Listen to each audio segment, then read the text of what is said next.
So we're going to need a subject, and I think we'll use a character this time, this masked civilian character. And what we want to do is try and create not just a sort of side-to-side movement or a simple camera move that just goes from A to B. What I want to do is create a camera move that kind of goes around this character. So the way to do that is by using camera nodes as well as an endpoint and a camera marker. So if we go up to add new entity, we'll first add our camera marker, and let's just pop one down here for now. And we'll just raise it up so that it's kind of vaguely looking at our actor. Okay, and we're going to need an endpoint. So again, let's drop in an endpoint, and let's have it over here on the opposite side. This is going to kind of be a complete 180-degree move around this character, and we'll raise it up to about the same height. Okay, but if we were to just set these two up now, what would happen is in CineGuru, our camera would start here and it would flip round and it would end up at our endpoint here. And what we really want to do is create a more sort of arcing motion that kind of goes around like this. So if we go into add new entity, we have the position marker, which we sometimes refer to as a camera node.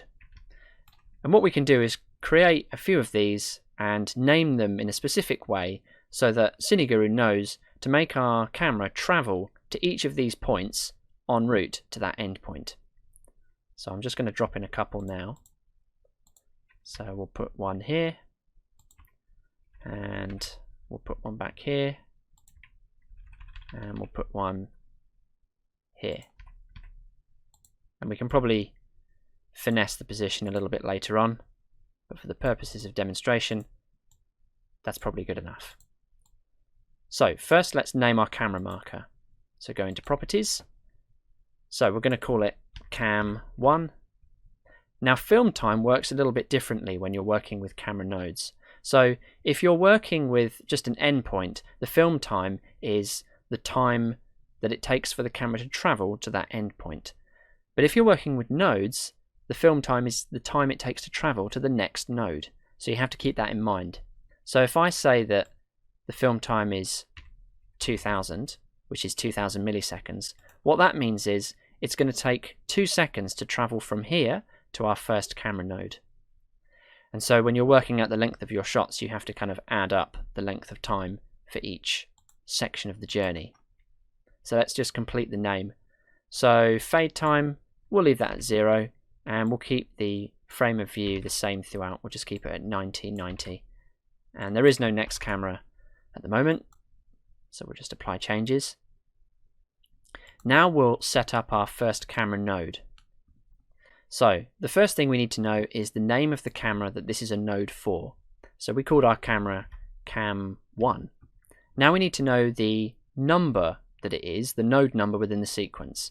And it's the first node that the camera reaches, so the node number is 1. The film time here is the length of time it takes for the camera to travel from this node to either the next node or the endpoint. And CineGuru will look for if there's another node in the sequence. So again, we'll call this 2000, and we'll keep the frame of view the same throughout, 1990. So what we've said so far is that this camera is going to take 2 seconds to reach the first node and 2 seconds to reach, well, what will be our second node here. And again, we'll name this one pretty similarly, cam1 underscore node, but this is the second node in the sequence, so we'll call it node 2. And again, the film time 2000. Let's keep this a kind of a constant rate, and again 1990. And the same with our third node, cam1 node.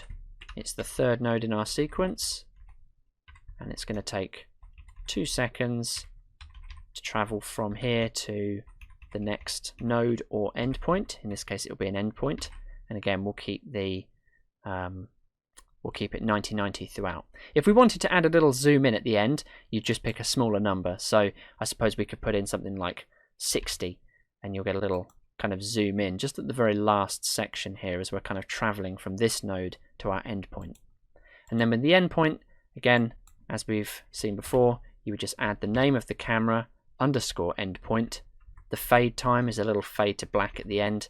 I guess we could have a little half-second fade, 500 milliseconds, and there's no next camera, so we'll just leave that blank. We'll delete that. So let's add in a Cine-trigger zone to set this all off, and I'm going to pop it down here and name that accordingly. So we want it to trigger a camera, and we know the name of the camera is cam1. Let's pop in some sand so we can see that a little bit better in test game. And we'll drop in a player start marker over here. So let's take a look at what we've got so far. So there's our actor, there's our masked civilian character. And as we step in, we're now moving between these different nodes. And CineGuru will work out the rotation as well. You can see it's not 100% smooth. There are smoother ways you can do this, and we will cover that in a future tutorial using focal points. But it's pretty good considering it's literally just these kind of 5 markers. And you noticed at the end there that we had our little zoom in and a fade to black as well. So kind of go around. That's node 1, node 2, node 3, and then we'll get to the little zoom at the end with the fade in. So once you know how to do this, you can kind of create all sorts of wacky camera moves. If we wanted to, we could have these kind of going in complete circles or kind of going in very odd patterns. I'll just set up a little obstacle course type thing as an example. So we'll keep all the camera names the same, but I can start moving these about just so you can sort of see how you could use this. So if I give us some obstacles like some barrels or something, just pop those in there, there, there, and there. And then what will happen is our camera will sort of go in between those. In fact, actually, it might be quite nice to have like a line of barrels rather than just going in between. So I'm just going to move these over.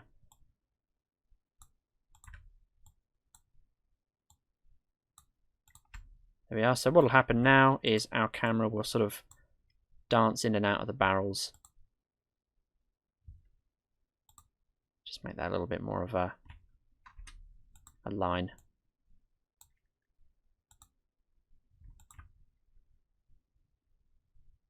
Let's try that. Move these over slightly.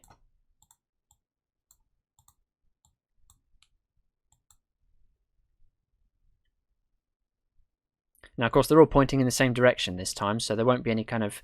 there'll be a little bit of change of rotation, but not much. So, there you go. And we're kind of just slaloming around these barrels. And there's that little zoom at the end there.